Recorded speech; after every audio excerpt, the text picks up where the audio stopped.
सर्वप्रथम जय हरी. जे बीज भुवी खोविले तेची वरी रुख झाले, तैसे इंद्रियाद्वारी फाकले अंतरजकी. ज्या गुरुरायांच्या कृपेने कृपांकित आपण समस्त गुरु बांधव, गुरुरायांच्या तपस्येने, त्यांच्या असीम अशा ऊर्जेने कृपांकित असलेला हा सर्व परिसर इंद्रायणी मातेच्या तीरावर लक्षावधी बेडकर रोज जन्मास येतात, एव्हाना रोज मृत पावतात, म्हणून ते परम पावन आणि पवित्र होत नसतात.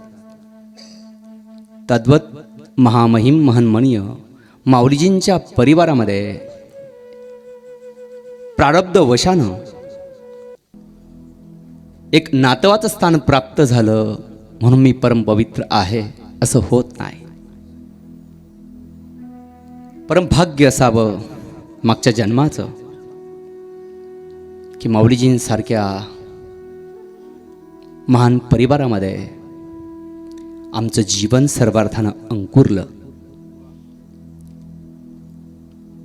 ज्ञानोबाराय तुकोबरायांनी समस्त भारत वर्षाला ज्ञान आणि त्याग आपल्या जीवन चरित्रातून जो काही संदेश, जी काही ऊर्जा दिलेली आहे, त्या ऊर्जेने समस्त भारतवर्ष नवे नवे तर समस्त ब्रह्मांड हे प्रकाशमय झालेलं आहे. अशा ज्ञानेशांच्या, पूजनीय तुकोबरायांच्या, विश्वगुरुनाथांच्या चरणारविंद आपल्या समस्त जीवनभर आपण किती सेवा समर्पित केली म्हणून आपण उतरही होणार आहोत, हा विषय सर्वार्थानं प्रश्नांकित आहे. मृत्यूच्या महानगरातील तुमच्या माझ्यासह आपण सर्वजण सहप्रवासी आहोत. कुठल्या क्षणाला प्रभूंची आज्ञा येईल आणि या बेगडातून प्राण काढून घेतला जाईल हे ठाऊक नाही आहे. मलाही नाही, एव्हाना तुम्हालाही नाही. जन्माला आल्यापासून देहामध्ये जोवर प्राण आहे त्या गतिविधीला, त्या वेळेला आपण सर्वार्थानं जीवन म्हणून संबोधत असतो. पण माझ्या बांधवांनो, या ब्रह्मांडामध्ये उपजले मेले ऐसे किती, किती जीवांचा उपज झाला, किती जीवांचा लय झाला.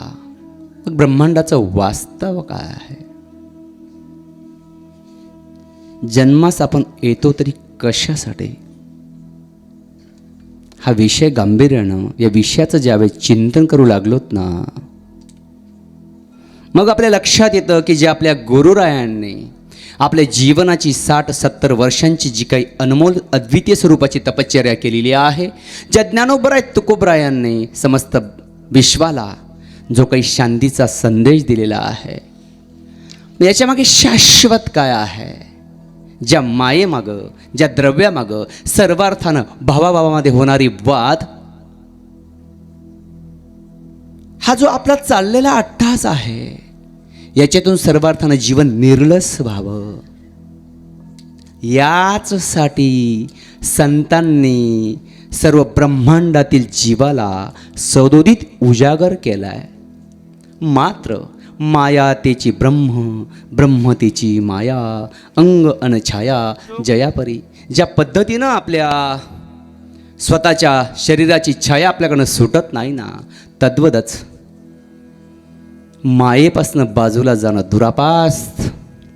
पण माझ्या बांधवांनो, ज्ञानोबराय तुकोबराय असतील, या धुळे जिल्ह्यामध्ये सर्वार्थानं पूजनीय माऊलींपासून असेल, मोठे बाबा असतील, नाथूसिंगजी बाबा असतील, या सर्वांनी आपल्या जीवन चरित्रानं आपल्याला परमार्थासाठी उद्धृत केलंय, उपकृत केलंय, हे आपल्यावर त्यांचे उपकार नव्हेत का? हे उपकार फक्त श्रवणासाठी आहेत का? जीवनामध्ये त्याची आचरणशीलता आपल्याला नव्हे का? या ठिकाणी पूजनीय माऊलींच्या मुखद्वारातून अभंगाचं जे सुंदर असं चिंतन, निरूपण या ठिकाणी झालेलं आहे. आणि त्या निरूपणानंतर माझ्यासारख्या यत्किंचित व्यक्तीला तुमच्या अंतर्मनातील अट्टहासाने जे काही मला या ठिकाणी उभं केलं आहे ते मात्र फक्त आणि फक्त शरीराने आहे.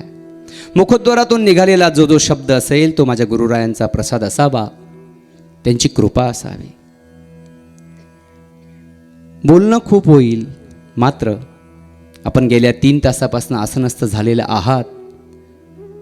कदाचित शरीराने आणि मनाने, शरीराने केव्हाचे बसलात म्हणून आणि मनानं माझ्यासारखा तुटपुंजा काहीतरी बोलतोय ना, आपण श्रवण करावं, कारण आपला अधिकार सर्वोच्च आहे.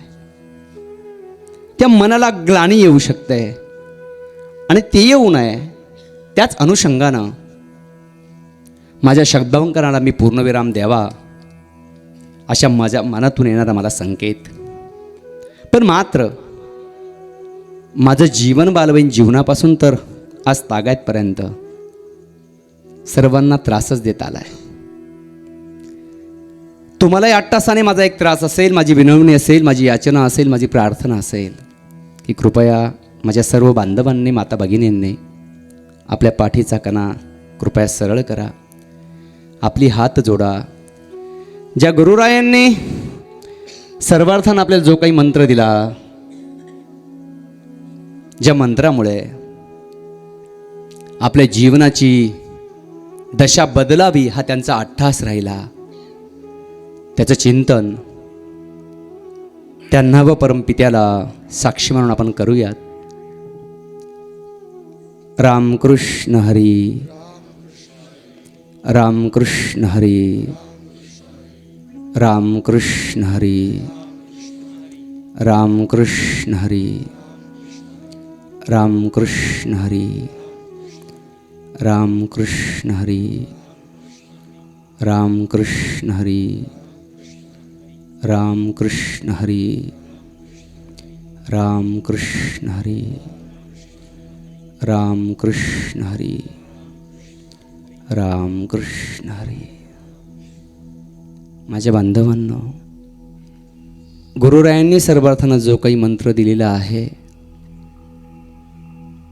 दिला या काळी अवकाश, ज्या ज्या क्षणाला जाणीव होईल की आपण मृत्यूच्या महानगरामध्ये आहोत आणि या ठिकाणी मृत्यू हेच सत्य आहे. मायेचा चालणारा प्रवास हा कुठल्या क्षणाला स्थिरावेल, कुठल्या क्षणाला थांबेल हे माहीत नाही आहे. ज्या मायेपासून आपल्याला बाजूलाच जायचं आहे, तर गुरुरायांचं स्मरण करा, त्याने दिलेल्या मंत्राचं चिंतन करा आणि आपल्याला जो काही अनमोल देह असा प्राप्त झाला आहे त्या देहामध्ये चिंतनाने स्वतःचा उत्कर्ष करून घ्या. भारतवर्षामध्ये इथे आसनस्थ असलेले माझे गुरु बांधव बहुतांश ज्यांची साधना 50-50 वर्षांची असावी, कीर्तन श्रवणाने सर्वांना दिशा मिळालेली आहे परमार्थाची, उद्धाराची. मात्र फक्त आणि फक्त चिंतनाने दशा बदलणार आहे. व्यवस्थेपासून अवस्थेचा प्रवास आपल्याला संतद्वयीने शिकवलेला आहे. त्या संतद्वयींना, गुरुरायांना, महामहिमांना साष्टांग प्रणिपात करून वंदन करूया. आणि ज्या ग्रामामध्ये लोणखेडी, सर्वार्थानं मला तर असं वाटतं की लोणखेडी हे उद्धृत करण्यापेक्षा, याची उच्चारणा करण्यापेक्षा मला तर लोणंद वाटतं. कारण सर्वार्थानं परमार्थाचा आनंद आहे. जिथे परमार्थाचा आनंद आहे, जिथे भावाचा आनंद आहे, जिथे भक्तीचा आनंद आहे, ते लोणंद. ज्या लोणंदाला आमची माऊली विसावते, त्या लोणंदाला आमची माऊली विसावते आणि ह्या लोणंदला आज ही माऊली विसावली. समस्त माऊली परिवाराच्या वतीनं माऊलींच्या चरणी मी साष्टांग प्रणिपात करतो. आपण सर्व थोर आहात. माझ्यासारखे यत्किंचित पामराला ग्लानीयुक्त अवस्थेमध्ये सुद्धा आपण सहन करून घेतलं, मला श्रवण केलं. आपण सर्वार्थानं थोर आहात. आपल्या चरणी मी साष्टांग प्रणिपात करतो आणि सर्वांना जय हरी रामकृष्ण. एखादा प्राध्यापक, एखादा प्राचार्य सुद्धा इतकं शुद्ध बोलणार नाही. गुरुजी, देवरे गुरुजी इतकं शुद्ध. बरं, त्यांना सराव नाही बोलायचा, आपल्यालाही बोलायचा सराव आहे. आपल्याला बोलायचा खूप सराव आहे. आबा बोलत नाहीत, पण आबाचं मी पहिल्यांदा बोलणं ऐकलं 10 वर्षात नंदलाल महाराज. एखाद्या प्राध्यापकाला, कीर्तनकारालाही ज्या शब्दाची योजना यायची नाही, इतकी योजना आहे. फक्त ते फेटाच का बांधित नाही, हा घोटाळा आहे. नंदलाल महाराज तुम्ही जरा तुमचं धोतर द्या त्यांना आता. खूप गोड. जरा टाळ्या वाजा आबांसाठी. खूप गोड. धन्यवाद.